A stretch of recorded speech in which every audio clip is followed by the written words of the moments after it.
Welcome to Music in Mind with Anthony Caulkins.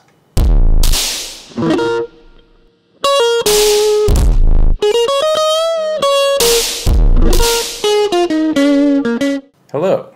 Today I'm going to be talking about the Fibonacci sequence and how it's used in music. I'll be using a piece composed by Franco Donatoni for solo viola, and I'll be using a song by the band Tool to illustrate a couple ways that it's used in music and how I think it's interesting. First off, what is the Fibonacci sequence? The Fibonacci sequence is a series of numbers where each number in the set is the sum of the previous two numbers, obviously excluding the first two numbers because there aren't two previous, so those are set to 0 and 1.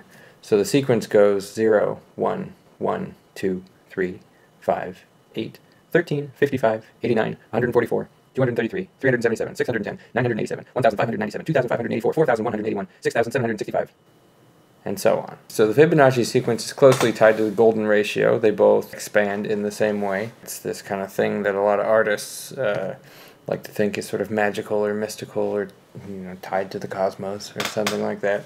And I guess it sort of is, in that there are a lot of systems, biological, geological, that grow and expand more or less in this Fibonacci way. Usually it's not exact. Tree branches tend to grow like that. Leaves on a stem, the petals of an artichoke, fern flowers, pine cones, nautilus shells, various mollusk shells, things like that. So what does all this stuff have to do with music?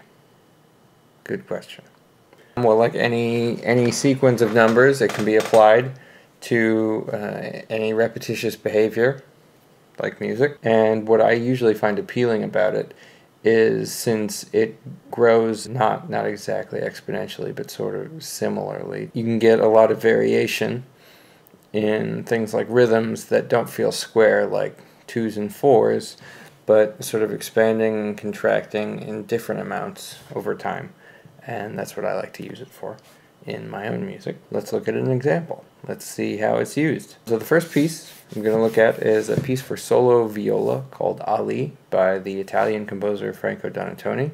So this is the score for Ali, and it might look a little opaque or difficult to decipher, but I'll help with that. Just to begin with, let's take a listen to just a little bit of it, just this first part, to see generally what it sounds like.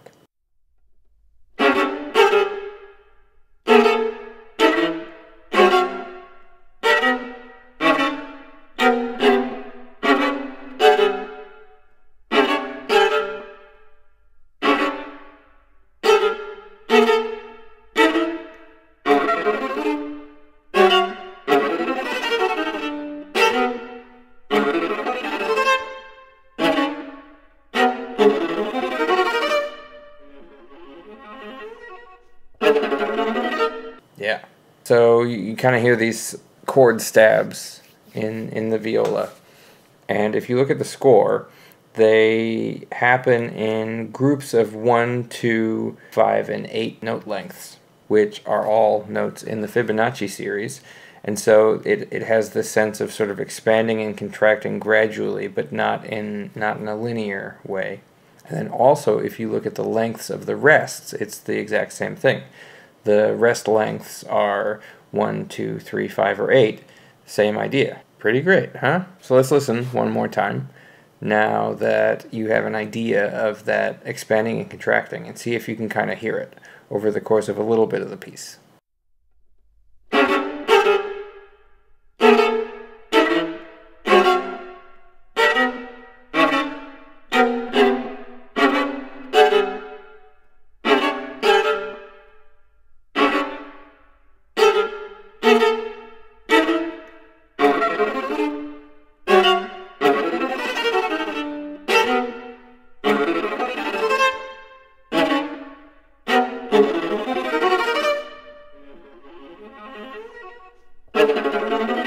Now, on to Tool. Tool's song Lateralis is off their album, also called Lateralis, and it uses a lot of these same ideas. So I'm going to start by talking about one of the riffs in the song, which is one of the opening riffs in the song, which is 3 measures long, and each measure has a different time signature of descending numbers.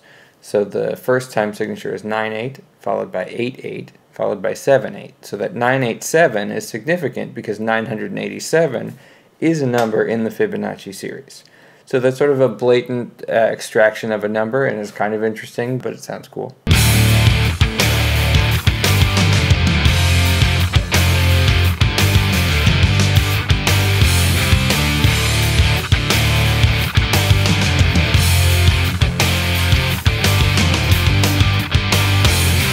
So now let's move ahead in the song to when Maynard starts singing. And what's really cool is that he does this same idea as Donatoni, but with syllables to his lyrics. All of these are numbers in the Fibonacci series. And so it's sort of blatantly slapping these numbers and forcing them onto his lyrics, but it makes for this really interesting expansion and contraction. So let's listen to that section and see if you can count along.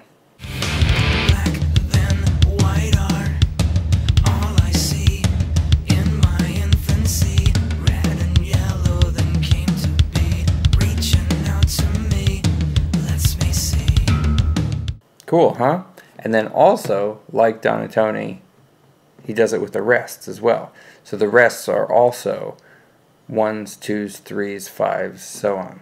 So this obsession with Fibonacci is sort of silly because it's a pretty basic mathematical sequence. There's nothing too crazy about it. Some people find it profound. It's an idea, it's a series, and it sort of makes sense that that's how a lot of things grow and progress over time. But it's cool to align your music with that idea, something that feels sort of intuitive in a strange way. It's a neat way to create musical variation in a non-linear sense. Another problem is, of course, since 1, 2, and 3 are all numbers in the series, anything that is divided into 1s, 2s, or 3s, which is by far most things in music, you could apply this idea to, and I don't think all music does this. And I know that there are theorists who write about Fibonacci and Mozart and Fibonacci and Bach and going all the way back to plain chant and just Fibonacci everywhere. And if your only tool is a hammer, everything looks like a nail, right? So it might be there, it might not. It strikes me as unlikely that most composers are, obviously or consciously using this. But there are some, like Bartók and Stravinsky, who it's thought and talked a little bit about using it at times for variation. So I'm going to end by showing you a piece called Marble, which is a piece I wrote a couple years ago for soprano saxophone, flute, and violin, as well as live electronics and interactive lighting. And this piece is highly based on Fibonacci sequences to create variation in note length and in rhythm and timbre and texture and all sorts of things. So we'll just listen to a little bit of it and see if you can hear the Fibonacci in it.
Cool. Well, thanks for watching this episode of Music in Mind with Anthony Caulkins. Please like and subscribe. If you have a comment, please leave a comment. I'd love to hear any feedback or anything like that you have. If you enjoy my work, also please consider visiting my Patreon page. And yeah, thanks for watching. See you next time.